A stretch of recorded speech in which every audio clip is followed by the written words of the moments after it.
من أعمال أهل الجنة شيخ راشد: إنهم كانوا قبل ذلك محسنين. اللهم اجعلنا منهم. كانوا قليلا من الليل ما يهجعون وبالأسحار هم يستغفرون وفي أموالهم حق للسائل والمحروم. الله سبحانه وتعالى يقول أيضا من أعمال أهل الجنة: الذين يقولون ربنا إننا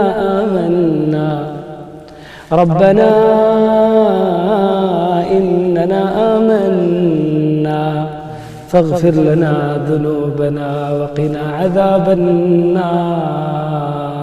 من أعمال أهل الجنة الصابرين والصادقين والقانتين والمنفقين والمستغفرين بالأسحار.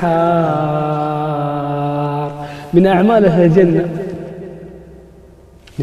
الجنة وسارعوا إلى مغفرة من ربكم وجنة عرضها السماوات والأرض أعدت للمتقين. من هم؟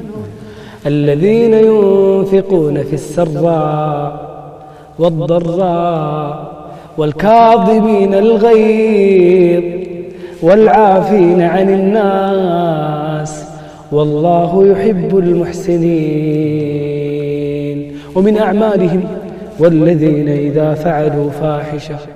أهل الجنة يفعلون فاحشة، المتقين يفعلون فاحشة، نعم، ربما يخطئون، ربما تزل أقدامهم ويعصون الله سبحانه وتعالى، ربما يغضبون الله، ولكن سرعان ما يرجعون أهل الجنة.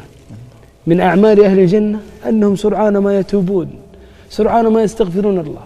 والذين إذا فعلوا فاحشة أو ظلموا أنفسهم ذكروا الله فاستغفروا لذنوبهم ومن يغفر الذنوب إلا الله.